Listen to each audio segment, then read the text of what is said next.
Welcome back to BTR Boxing Podcast Network. I'm your host, Sean, joined by Johnston, as always, to bring you an impromptu episode of the podcast because there's been so much going on in the sport in the past week. We felt like it was necessary to put our thoughts, feelings and opinions out there, and we just really want to talk about Fury, AJ. Will they, won't they? Is it ever going to happen? We haven't had this topic of conversation for quite some time. We've purposely ignored it because we didn't think it was going to be ever. Welcome back to BTR Boxing Podcast Network. I'm your host, Sean, joined by Johnston, as always, to bring you an impromptu episode of the podcast because there's been so much going on in the sport in the past week. We felt like it was necessary to put our thoughts, feelings and opinions out there, and we just really want to talk about Fury, AJ. Will they, won't they? Is it ever going to happen? We haven't had this topic of conversation for quite some time. We've purposely ignored it because we didn't think it was going to be ever signed or ever being close to being signed. And I think these past few days in the aftermath of Joyce versus Parker has led to some interesting social media interactions between Tyson Fury and Anthony Joshua. Now, there were negotiations going on behind the scenes prior to Joe Joyce fighting Joseph Parker, but it became even more prominent in the aftermath of Parker losing to Joyce that Fury started to become even more vocal on social media about this fight with AJ happening. And I'm going to be quite raw in this episode. And when I say raw, I don't mean like IFL TV and Coogan Beef raw. What I mean is I'm just going to shoot straight from the hip and say what I feel about it. And sometimes that can get people in trouble. But, you know, I really don't care because I think I'm a little bit pissed off this week with what's been going on with all of this back and forth and will they, won't they shit. You know, it really has annoyed me because I've really wanted to see this fight be signed, sealed and delivered now for at least 2 years. Last year we thought we was on the cusp of it, and then we had this old Daniel Kinahan gangster stuff going on and this whole involvement with Tyson Fury and MTK ceasing to exist as a result of it all. It's all been a whirlwind and a shower of shit, hasn't it, really? Because, you know, for me it's so frustrating. It really is so frustrating, and I feel like this is a huge rant episode, and I feel that it's only relevant because, you know, Fury, for me, as much as I love his story, as much as I love what he's done to return to the sport and how he overcame Deontay Wilder and how he cemented a little bit of legacy by doing what he's done in them fights, he's the biggest walking contradiction that boxing has seen for some time. Like, he says one thing and then goes and does a complete opposite thing. Now, I don't know if this is just kidology from him, this whole, if you don't sign the contract, the fight is off, and then he announces the fight is off on Monday, and then over the past 24 hours, his own promoter and Eddie Hearn, for once, agreed on something. And I never thought I'd see that bloody day when Eddie Hearn and Frank Warren actually agreed on something, and that was the fact that they were negotiating behind the scenes and Tyson Fury just needs to keep his mouth shut on social media. And I think the biggest farce of the whole thing is the fact that he keeps saying, if this fight doesn't get signed off today by 5 o'clock, I'm going to fight Mahmoud Shah. Mahmoud Shah? Why the hell would you even consider fighting Mahmoud Shah? I mean, what has he done? This guy has been washed up for a long time. Why the hell would Fury even consider taking this fight when he considers himself to be the greatest fighter of this era? What's going on, Johnston? Just break it down to me. Tell me what's going on. Mate, I honestly, let's get it right. He's bipolar. He's a bipolar heavyweight champion. Let's be honest. We've heard it. It's pretty much how it was when he came out of retirement. 1 minute he's coming out of retirement, then all of a sudden, on the car on the way away from the family, he dramatically changes his mind. This is the sort of thing that he does, and he's on social media. I mean, some people will say it's relevant. He spices up a fight. He makes it noticed. You know, it looked like it was happening before the Queen passed, and when the Queen passed, everything went quiet, as a lot of things did. Then you had the Joyce Parker fight, and then it's kicked off again. But you know, the fact is that he's like, you know, I've given you this amount of time, and I want it done by 5 o'clock. He's sort of trying to, you know, I'm the A side and I dictate what happens, kind of thing. So I think that's what he's sort of trying to do. And then he sort of the way he sort of changes and moves the goalposts. Look, they're, by the sounds of it, I mean, I listen to TalkSport. I listen to TalkSport pretty much every morning, and sometimes throughout the day. And the amount of times Frank Warren and Eddie Hearn's been on there, and the guys on there have been talking about this fight, and then you see it on everything pretty much. Everyone's got an opinion on it. I mean, the fact of the matter is, he's making it relevant. I suppose. I think that's the only thing you can say is that he's making it a big thing, which makes me think that maybe this fight will happen because of that, because he's making it public and he's coming out. Because if he doesn't take the fight, unless you're a very naive person, you want to believe everything Tyson Fury says, then the chances are he's going to look a bit silly himself. No, he's doing a lot of talking, and now Frank Warren is going back on some of the stuff he sort of asked. Mentioned something to do with the contract again. They go into this detail, and we don't need to know any of this.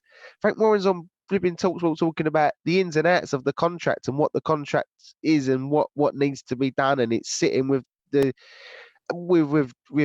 Joshua and his lawyers, and they're taking too long, and it's like, what? I don't understand. I don't understand why this even needs to be dragged out in air and sort of air their dirty laundry in public. Sean, it doesn't make sense to me. And the reason why is because Tyson Fury's so vocal.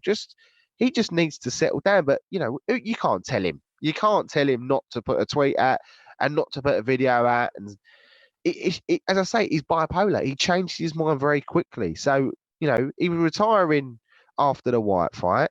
He's come back. Then he's fighting Usyk, the blown up middleweight, apparently. And then he's going to fight this guy. And then that might have the full fight with Wilder. That's another thing that's been put out there now. Mate, I think Alexander Usyk nailed it on the head. And he said, I don't think in his interview, had an interview with someone, and he just sort of said, Tyson Fury, he's a bit, did he say he's a bit mental? I don't think he quite said that, but he's basically saying that he's not quite all there. He's a few olives short of a pizza, isn't he? Let's be honest. Yeah, I think he is a few olives short of a pizza at time. I think he's a little bit narcissistic as well. I think that's the problem with him. Yeah, he's like he needs to be heard, he needs to be seen, he needs to be seen as being relevant, because I think if he feels he doesn't, and I'm just sort of going off narcissistic people in general, it's like if he doesn't get that attention's only going to go elsewhere to somebody else, and he wants to be the one to take it from everybody else. He doesn't want anybody to have the attention.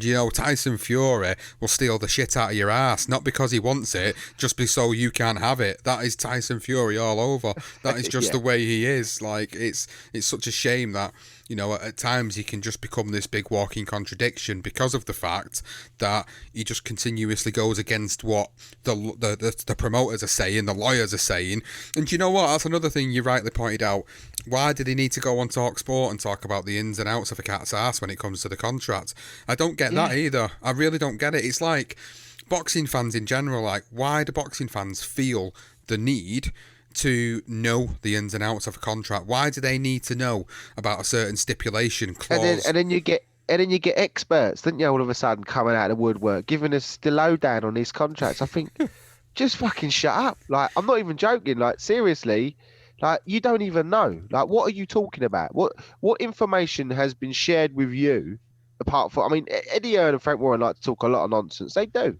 And that's part of their job, isn't it, Sean? That's their promoters. They're going to do that. And another part of it is Tyson Fury. He won't stop. But you don't need to, like, it's because he's, you don't hear nothing. Then he's off and he's on. I'm retired. I'm not. I'm like, fucking hell, Jesus. It is like trying to sort of keep up with a bouncing ball. You cannot logically take what Tyson Fury says as concrete, because he will change his mind.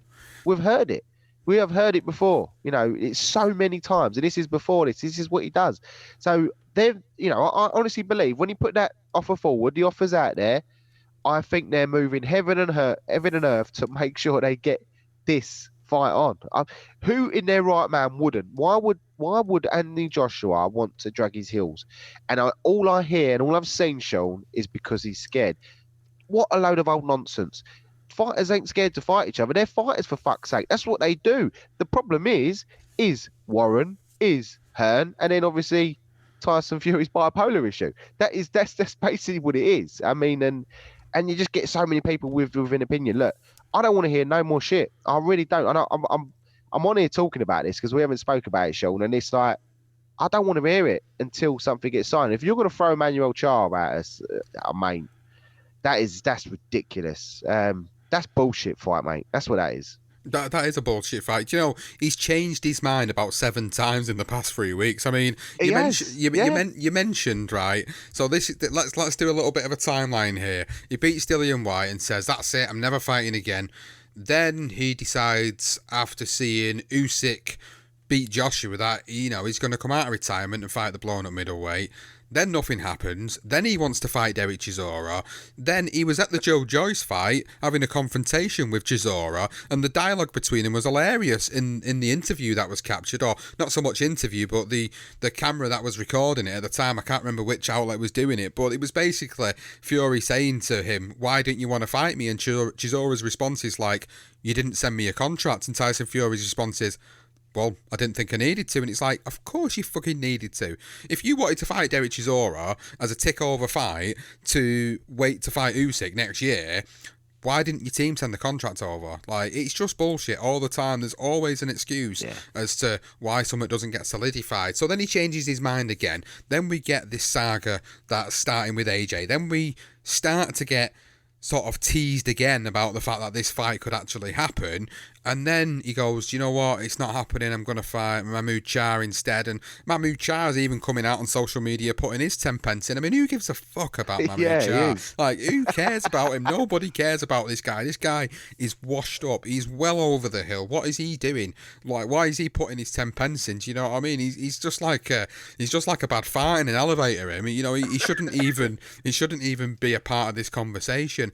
People are saying earlier in the week, and I said it myself, like, has he really just had this Char fight lined up all along, and all this is just him trying to be relevant, as in Fury? It's so frustrating. At the end of the day, we just need to see the fight signed, sealed and delivered. And even Eddie Hearn's made a statement today quite publicly about it and said that, yeah, we got the comments back from Queensberry on the final draft of the agreement, which is now being reviewed. And then he goes on to say, "I'm not sure why Tyson Fury keeps setting unrealistic deadlines whilst also offering the fight to a number of other heavyweights for the same selected date." And he also goes on to say, "If he is serious about the fight being made, I suggest he allows Matchroom in Queensberry to keep working hard to make the fight, of which everyone has been trying hard to do." The final statement: you can't publicly keep pulling out of a fight and then restart negotiations when there has been so many positive conversations that's already been had. And he goes on to finally say, "We'll see what happens from here." This is what Eddie Hearn's saying today, and for once, I can agree with him. Like, Fury needs to shut his mouth up now, and he needs to let the teams behind both fighters, do their jobs and what they get paid more than handsomely for to put this type of a fight together. Because no matter what happens, it's a win-win for everybody involved. No matter who gets involved in this fight, from the bleeding spit bucket men to the cleaners in the arena or the stadium that this is at, everybody profits from this fight because it is still such a huge fight in Britain. At one point last year, we was considering this to be the greatest heavyweight fight of all time, potentially, or certainly the greatest British boxing fight of all time. There was so much talk of that, and now what we're getting at the moment is possibly the biggest walking contradiction of all time in Tyson Fury. I just don't understand the logic behind it. I think maybe a bit of narcissism comes into it. You mentioned like bipolar boxing disorder, and I mean, that's not a sort of dig at people who genuinely suffer with bipolar. This is him. No, I think he does. Like, yeah, he genuinely is. He's bipolar. Oh, absolutely. Tyson Fury is bipolar. I think he'd admit it, and I think I'd be shocked. Even people in his camp have said he is. Look, there's no doubt in my mind. You don't act the way you do if you're not unhinged. And look, I'm not knocking it. I'm not saying that it's a bad thing. Like, people have bipolar. Like, people that tend to have bipolar are quite open with it as well. I know someone has bipolar, and they're quite open with it. Sometimes I want to do that, and then within 10 minutes I don't. That is just how it rolls. Like, you just have to deal with that person and how their moods take them, and sometimes they're a little bit more level than others, and there's no doubt about it. He shows all the signs for me. I mean, he does. But I mean, look, the fact is even it's not helped when Frank Warren comes out and sort of says, Anthony Joshua's contract demands are nonsensical. Like, what you talking about, mate? Like, what the fuck? Like, what do you mean? What do you mean? What's nonsense? What is that? What you saying exactly? Like, you're just adding the fuel to the fire. What he should be doing is being a bit more calm with the situation and saying, do you know what? Tyson's Tyson. You know what Tyson's like, but I'm going to do everything I can to get this fight on. That's all you need to hear. Frank Warren's almost jumping on TalkSport as quick as he can before Eddie Hearn because he sort of feels like the fight might not happen, and he wants to push it their end as to who doesn't. If this fight doesn't happen, it's because of them. It's not because of me. I've done everything I can, and it's like, look, the fact of the matter is, Tyson's given them a deadline, and they haven't they've failed to do it. That's what people were seeing. That's what we're saying. Tyson Fury shouldn't be handing out deadlines like that. It should be, you're fighting Anthony Joshua, get yourself ready for Anthony Joshua, and that's it. The deal's going to be done. I think they've set a venue, Sean. The venue's there. It's going to be December 3rd. They've also added in that it's going to be on DAZN, it's going to be on BT, and it was going to be on ESPN. So all that's been done. So even they've booked Cardiff, haven't they? So the Cardiff stadium's booked, right? So all that's done. There's a 60-40 split done. Yeah, that is pretty much because, Anthony Joshua pretty much ripped his arm off for that. 60-40 as a challenger, fucking damn right I'm taking that money. What the next bit now is all those little bits you iron out with.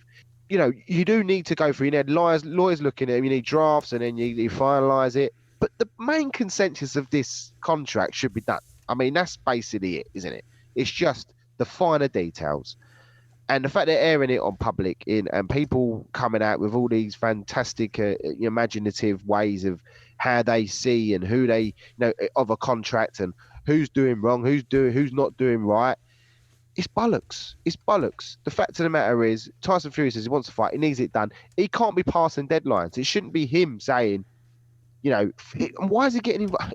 Why has he got Frank Warren? Just get rid of him. He's going to do it himself, isn't he? I mean, why don't Tyson Fury just do it himself? Because it's pointless. Frank Warren just looks like a bit of a lemon. He looks like a bit of a lemon bouncing in between and just sort of popping up every now and then to make himself relevant. He's a dinosaur. I'm not going to hide behind that. Frank Warren is a dinosaur, from my absolute opinion, and he needs to fucking do one from the sport, to be quite honest with you, because he drives me nuts. Him and Bob Arum, the pair of them. But to be fair, Bob Arum's at least got a stable. We've been into that on our Patreon-only episode. But Frank Warren, I don't care, mate. He's a dinosaur, and he just licks arse, mate. And he needs to sort it out. He does. I just think he sounds pathetic. When he was on TalkSport before talking about the Dillian White stuff, he sounds like a pathetic old man, and I think he needs to be just jogged on, mate. That's what infuriates me more than anything. I know what you're going to get with Tyson Fury, but Frank Warren's a fucking dipstick, mate. He drives me nuts. I'm sorry. I don't like the fella. He drives me insane. He's full of it, mate. I just get off the fucking... I don't want to listen to you no more, mate. Honestly, just shut up and do your job. That's what I think. Do you know what I think it is with him? I think he knows this is his one big final golden goose of his promoting career, because I think if he gets to promote or co-promote this fight, how long is he going to go on for? Saying that, Bob Arum's nearly bloody 90. He's still cracking on, isn't he? I don't know how he's still doing it, mate. Jesus, that's insane, isn't it? So I don't think Uncle Frank will be pissing off anytime soon, Johnston, I'm afraid. I think he'll... I know he won't. He'll literally... This guy, people like him and Arum, they will stay in this sport until they literally keel over at ringside. Eddie Hearn will get out one day. And for a fact he will get out one day. There'll be a point in his life where he goes, I'm done with this. I've made enough money. I've got all this other stuff going on with Matchroom Sport. I'm going to move on. Like he did. He didn't come into this sport. He came through the Matchroom channels and doing the snooker and the darts and stuff, didn't he? So, there's a way out for him. Whereas guys like Warren, who've built everything from the ground up, guys like Arum, who've built everything from the ground up, they are going to be there. They'll still be knocking on wood when they're gone. Like, I've just got to promote this one more fight. Do you know what I mean? It's like, this is the type of promoters they are. They're just so old school that, they live, die, and breathe this sport. Simple as that. And I think, and we're not blowing old Eddie, Big Eddie, he's Trumpy or anything. Like, seriously, Big Eddie Hearn is a pain in the arse and all, and I can't bother to listen to him sometimes. I did used to listen to him, and he changes his mind quite a lot. But at least he's a bit more, a bit more youthful, a bit more fresh ideas, and I just think, no matter we do a lot of all the historic stuff, and we know the bullshit promoters, and we know the throughout all the fighters, Frank Warren, the amount of times he's been to court with his fighters, he falls out of his fighters. He's not in it for the fighters. I don't believe that. I never believe him anymore because of the shit I've read and heard, and I just don't believe he's ever in it for a fighter. He genuinely isn't, and neither is Bob Arum. They're in it to earn money. We've heard some horror stories with what these guys do with some of the fighters that have gone and past and present, and I just don't believe him. And I just feel like he's a little rat, and he goes on TalkSport and tries to make it out like I've been around all these years, and gives it all low down. It just fuck off, Warren. Like seriously, stop it, mate. When he comes on, I'm like, Alexa, shut up. I don't want to hear it because I can't hear it, mate. I can listen to Tyson Fury all day because he's nuts and he just entertains me. I don't. He's off his head, absolutely, but I don't think Frank Warren helps the situation. I just can't listen to him, Sean. I can't, and I can't really listen to Eddie. I mean, Eddie pops up every now and then. You're like, oh, whatever, Eddie. You know what I mean? But it just feels like Frank Warren's a part of the. He might as well be a part of the TalkSport team the way it's been this week. Do you know, Johnston? I don't listen to TalkSport that much, but I see a lot of little clips come up on social media, and it's always about this particular fight quite recently, especially this week. It's just been ridiculous, the amount of people that have just been like, just shut up, just get the fight on, just get it going. And I suppose, in summary, really, for me, like, on a serious note, all jokes aside in this little rant that we're having, like, I want this fight to happen. We want this fight to happen. Britain needs this fight to happen. It's significant. Joshua needs it. Joshua needs this fight badly now because of his 2 losses. He needs a big win, and this is the perfect opportunity for him to prove a lot of people wrong. I'll tell you the one point that did actually make me piss my sides laughing. I don't know if you've seen it or not. Joshua doing a little bit of a rap on the negotiations from his Instagram. Did you see that? What was that all about? Like, what is this? Like, my wife likes Joshua. She's always followed Joshua from start to where we are now.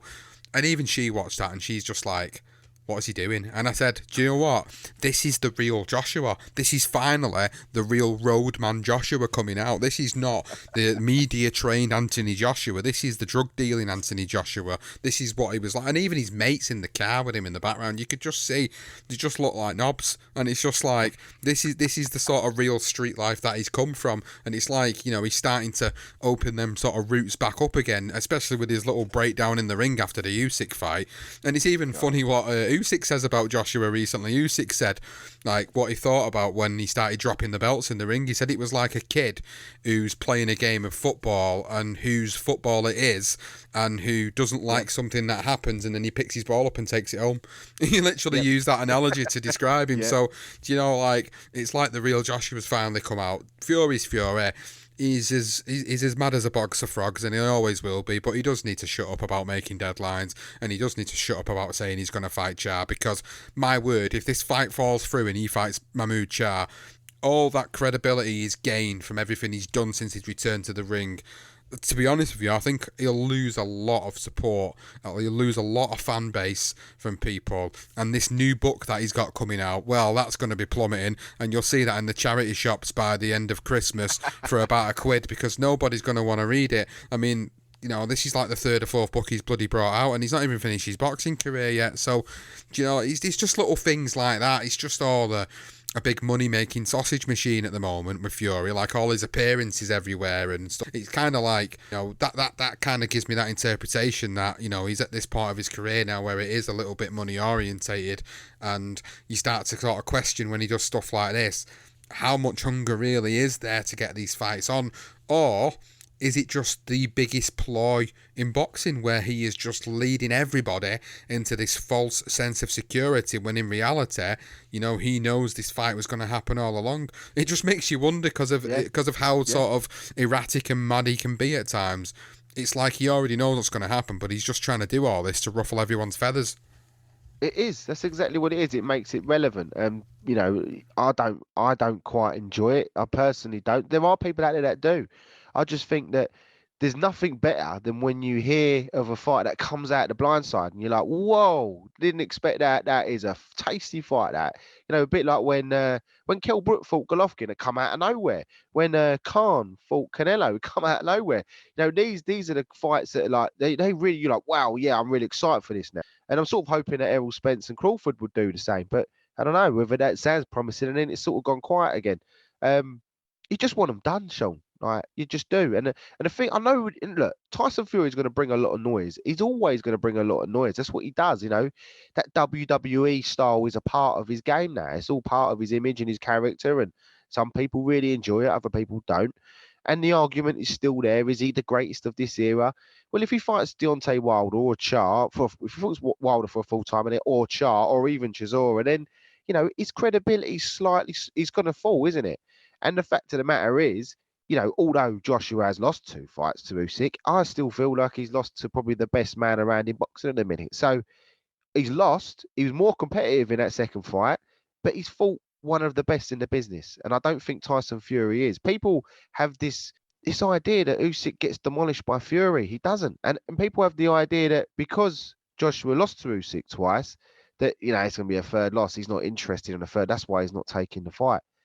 It's nothing to do with that. Joshua would be silly not to take this fight. If he loses to Tyson Fury, he still gets Dillian White. He can still have Wilder. He can still have money. It's not a big deal for him. And I actually think those defeats they might help him. They might help him. You might see that raw Joshua again, that sort of just goes gung-ho at times and thinks, you know what, whatever happens, happens. And that's when he's dangerous. And I think,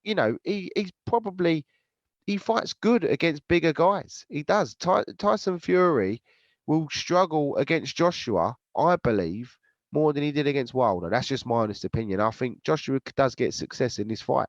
And, I don't think Joshua's ducking. I don't think Fury's ducking anyone. I just think Fury's just a clown, acts the clown, wants to make a lot of noise. And that's just how he does it to promote fights. I think, but it's going to happen.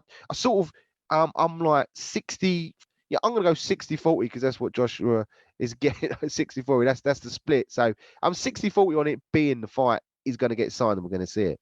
Well, let's hope by this time next week, rather than ranting about it, we'll be raving about it. As in, like, we're going to be happy that this fight's actually bloody happening. I felt compelled to put something out there because, like, I mentioned a little bit on my own social media about him being a contradiction, as in Fury, when he's talking about, like, the fight's off, this, that, and the other, and he's more out of frustration, to be honest with you. Like I want to see the fight signed, sealed, and delivered, and I just felt compelled, like, whilst everyone is having their 10 pence on this fight, I felt like us having a boxing podcast, we need to have our 10 pence on this fight. So this is exactly why you've got this episode here. And do you know what? I actually hope you've enjoyed it, because this is just completely off the cuff. This is just us being us, completely us. No holds barred. I think that's probably the best way to say it. No holds barred. I've just got to say one more thing. Look, just ongoing on the table. Look, I don't mean to be rude about Frank Warren. He's done a lot for the sport, but you know what I'm like with promoters, Sean? Like, I don't like promoters, and I just want to make that clear. I never have, and I never will. And they generally are not there for the sport, for the good of the sport.